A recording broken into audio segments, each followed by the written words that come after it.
Hello, Shalom. This is Hudson Institute's Deep Dive from Jerusalem and Washington, D.C. And joining me all the way from Hudson's headquarters in Washington is Dr. Mike Duran, who is the director, of course, of the Center for Peace and Security in the Middle East at Hudson Institute, also a senior fellow there, of course. It's great to see you, Mike. Great to be here, Jonathan. Thank you for having me. It's been a while, It has. Where you been? all over the place. I think that pretty much sums it up.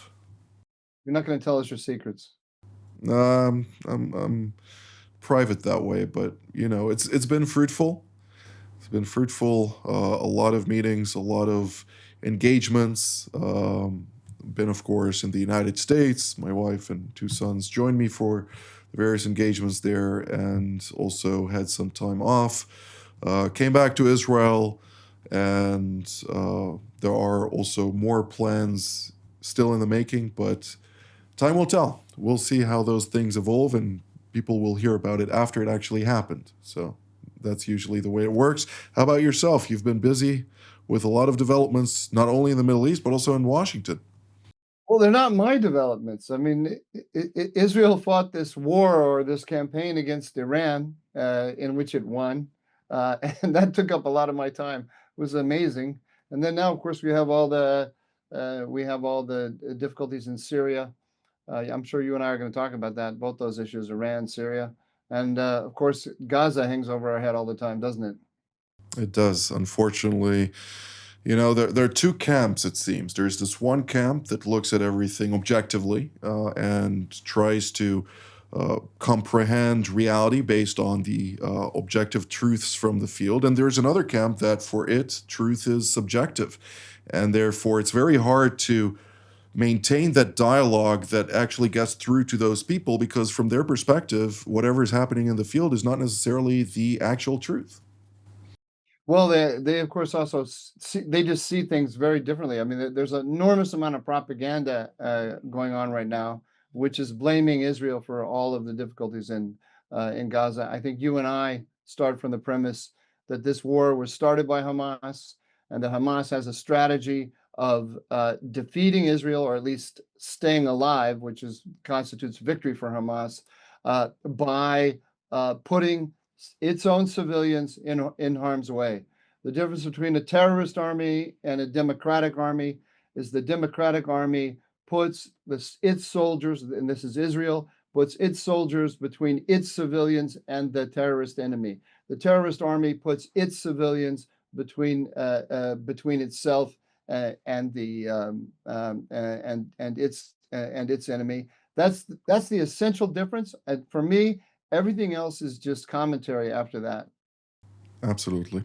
Well, let's talk a little bit about international law, which all those pro Hamas and pro Palestinian quote unquote individuals are claiming to so ardently follow. In the Geneva Convention, Article 23, it highlights that. The party, of course, that is engaged in war is requires to allow the flow or the free passage of all consummates of medical and hospital stores and objects necessary for religious worship, of course, food and clothing and other things. But there are a few caveats to it, one of which, of course, is that the consummates may be diverted from their destination. Then the warring party that allows the free passage can abruptly stop it. Another caveat focuses on the fact that the control may not be effective for the enemy to exploit it for its own benefit. And of course, the last and most important part is that a definite advantage may accrue to a military effort or economy of the enemy through the substitution of the various consonants in question. And within all of that, in order to avoid those three options, that the enemy may exploit the benefits of humanitarian aid flowing into the much needing or the society or the population that is in need of those goods, It says that such consummates shall be forwarded as rapidly as possible, and the power which permits their free passage shall have the right to prescribe the technical arrangements under which such passage is allowed. Now, the United Nations does not agree with international law, apparently. It's been very vigorous in objecting the joint American-Israeli effort to ensure that Hamas does not exploit humanitarian aid. There is, of course, the Gaza Humanitarian Foundation that has established a very specific mechanism to ensure that Hamas does not exploit that aid. But all in all, international pressure has seemed to gain the upper hand in this context. What do you think about that? Yeah, I think, well, first of all, on the issue of the letter of the law, to the extent that there is such a thing called international law, the Israel's case is overwhelmingly in its favor. There's no doubt about that. But it's losing the propaganda battle, and we have to see that. I think we have to face it. We have to face it head on. There's nobody in the Western world, including, by the way, Donald Trump, although Donald Trump has clearly given the Israelis quite the free hand compared to the Biden administration in Gaza. But there's almost no one in the free world who is a leader who is standing up and making the forthright case for Israel and for defeating Hamas, recognizing that Hamas is the enemy, not just of Israel, but of the entire American alliance system. And this is a problem for Israel. And that, the other problem is that this war has gone on too long. I always look, for guidance on this kind of thing from David Ben Gurion, the founder of Israel. He thought that Israel's wars should be swift, decisive, and fought on the enemy's territory because of the size disparity between Israel and its enemies. It couldn't afford to fight on its own territory. It had to take the fight to the enemy, but it also had to be quick because he always understood that the international sentiment was going to work against Israel in the long run, and Israel is seeing that as much as things have changed in the last in the last 3/4 of a century, Israel still suffers from the same or similar vulnerabilities that it suffered from when it was founded. The Israeli government needs to find a way to prevail over Hamas in a much, much quicker fashion, because this international pressure is only going to grow. So, what is it doing wrong? I mean, it has the tools to ensure the decisive defeat of Hamas. Naturally, we still have 50 hostages in Hamas captivity, up to 20 of them among the living, per the latest reports on this. But except for this issue, that is a very significant issue, particularly when we're talking about domestic Israeli sentiments with regard to this war, how can Israel bring about this decisive defeat of a terror organization deeply embedded in society and with its ranks being constantly filled by children of between 10 and 14 years old? Well, but it can kill everybody with a gun. Israel can do that. It has the capability, and it's shown us these amazing capabilities it has in Iran, in Lebanon, and elsewhere.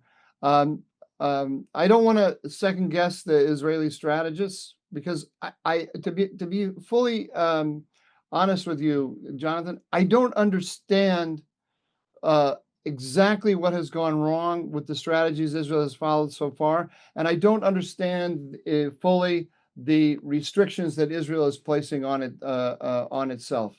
There's no way that the IDF cannot defeat every individual carrying a gun in Gaza. There's no way that it does not have the capabilities to do that. It hasn't found the way to do that, and I'm not sure what combination of things is working on it. I can see what the different issues are. I don't know exactly how they all intersect in the debate behind closed doors in the cabinet. But we have American pressure. There are restrictions the United States puts on Israel. We have, as you mentioned, the hostage issue. There are restrictions Israel puts on itself because of concern for the for the hostages. And then there's this other issue that is that's difficult to grasp, with any specificity, and that's the disagreements inside the government about the day after.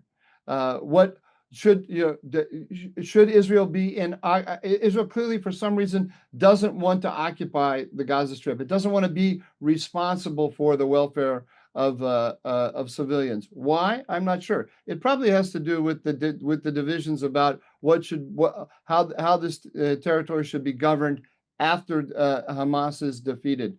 But somehow those three issues are intertwining to prevent Israel from just finishing the job.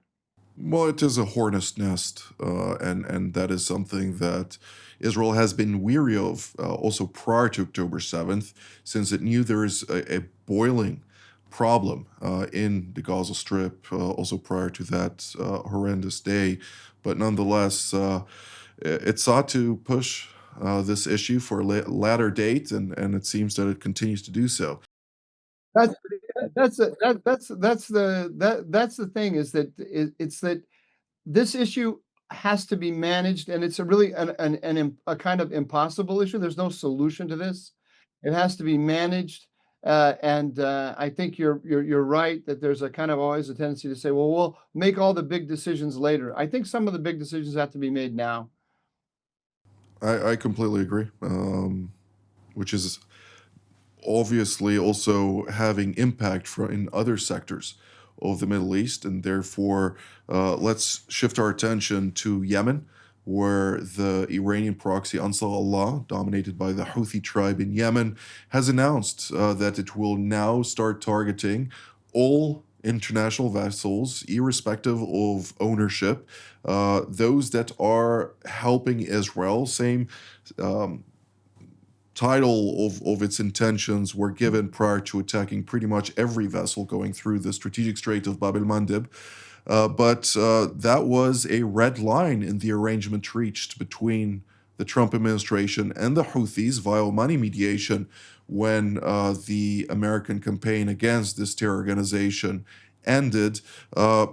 What America ought to do, and what are we to expect of the Trump administration to actually do to bring about a swift end to this issue? What America ought to do is what Donald Trump tweeted, posted on Truth Social uh, about a month after he took office, and that is hold Iran completely responsible for the Houthi campaign. He said, from now on, every missile fired by the Houthis, we're going to hold Iran responsible for it. In a way, he kind of did that by joining the war with Israel against Iran, taking its nuclear program away from it. That was no minor thing. Iran has been set back considerably, but he hasn't followed through on the specifics of that promise. What seems to have happened is that the U.S. military went to the Trump administration and promised to solve the Houthi problem if X billions of dollars were in equipment was given to it for that purpose. It had this campaign of holding the Houthis responsible, and it failed. It set the Houthis back somewhat, for sure, but it found out that the U.S. military found out that the problem was more deep seated than it realized. It's harder to get to the missiles that the missile stocks that the Houthis have. And the Houthis were not completely cowed by these attacks by the Americans, and in fact, they showed some ability to counterattack against the U.S. Navy. And Donald Trump just decided to announce a ceasefire.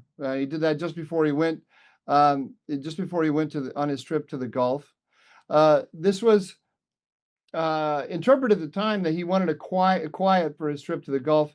There's probably some truth to that. I don't know, but there was behind it this disappointment by the political level here in Washington with the military, with its inability to actually finish the job, and it started to think that the investment wasn't worth the returns. So they instead they put their emphasis on taking Iran down a peg or two.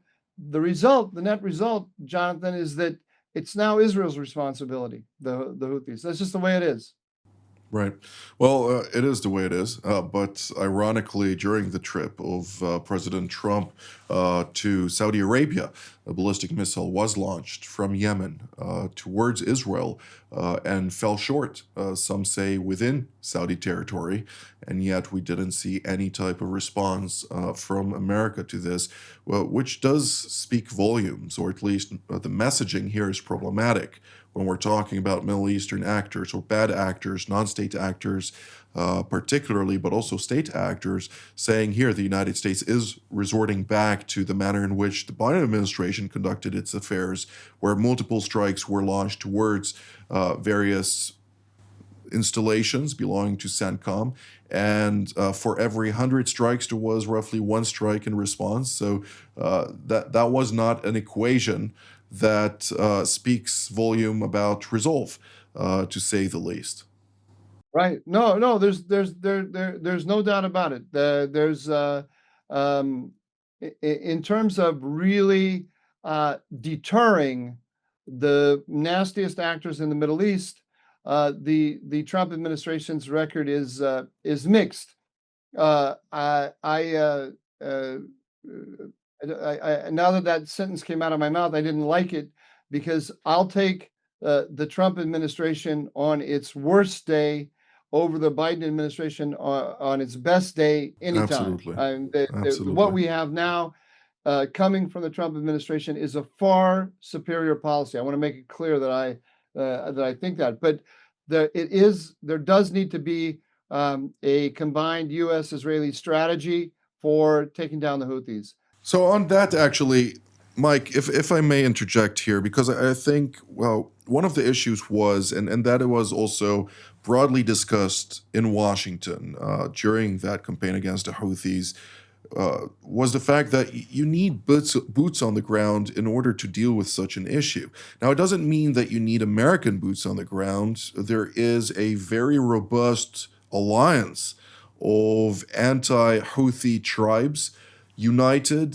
in their purpose to bring about the end of this Shiite Iranian-backed organization, Ansar Allah, namely, and the United States did not exploit that to its benefit. Now, we do hear that Israel has launched or has brought a certain delegation to discuss matters with tribal leaders. I must put an emphasis, however, that this is not a corroborated report, so we will take it with a grain of salt.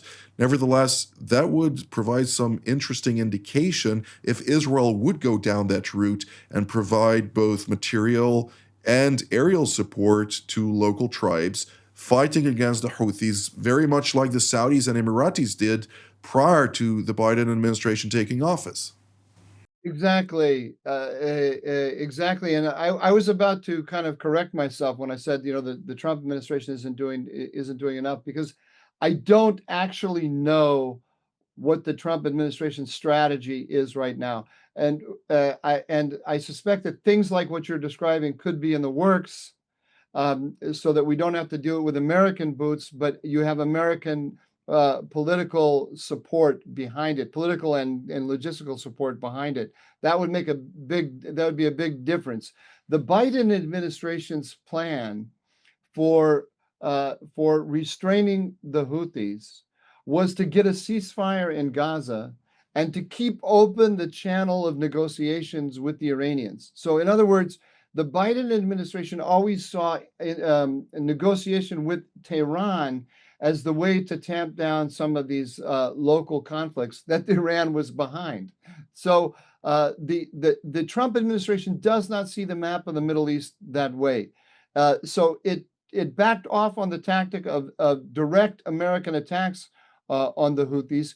But I'm sure that they continue to see the Houthis as a problem, and they will move in the direction that you mentioned. It's the logical thing to do, to start empowering the enemies of the Houthi on the ground, and you can empower them many different ways. It's what we should have done, 4 years ago. We don't have very much time left, and we still have two important topics to discuss. I will point out, however, why it's important to deal with the Houthi issue. The fact of the matter is, the strategic strait of Bab el Mandeb, through it, transits roughly a fifth of all seaborne commodities globally. So, this is something very significant when we're talking about the freedom of navigation on the commercial level for not only countries in the region, but also for the United States, for European actors, and other countries in the region that are faced now with rising prices because of this issue. So it needs to be dealt with. It's not an Israeli problem, it is a global problem. Can I make 2 points in response to that, though? Uh, it will come at the expense of Syria, so up to you. Very quickly. One is, you're right, absolutely right that this is a global problem, but the global answer is to put pressure on Israel to get a ceasefire in Gaza. The Houthis are very clever about this. Iran is very clever about this. They have said, we'll stop when the war in Gaza stops. Now, you and I understand that this is a big power move that has much more to do with Iran in the global system, not just with Gaza. But that's the way that's what they're saying internationally. And a lot of countries are now coming and saying to Israel, you got to bring this war to an end, because we don't want this problem anymore. The other point, Jonathan, is that there are two entities in the world that only two that have anti-ship ballistic missiles. One of them is the Houthis, the other is China. The purpose of the anti-ship ballistic missile is to destroy American aircraft carriers. That's the purpose. So the Chinese are using this, and the Chinese are feeding targeting data to the Houthis through Iran, and supporting it in other ways as well, the campaign in other ways as well, indirectly to be sure, but supporting it. And that's because this is a laboratory for the Chinese to learn how the United States military reacts to such a threat. And this goes back again to messaging. What does it send to Beijing when Western actors looking at this problem are pressuring their ally over something that, is happening? Go figure. Right. Well, That's the illogic of all this. We got to start all this. Don't start with discussion about humanitarianism and international law. Let's start this discussion by who's a friend, who's an enemy, and what is the enemy's trying to do to us and our friends.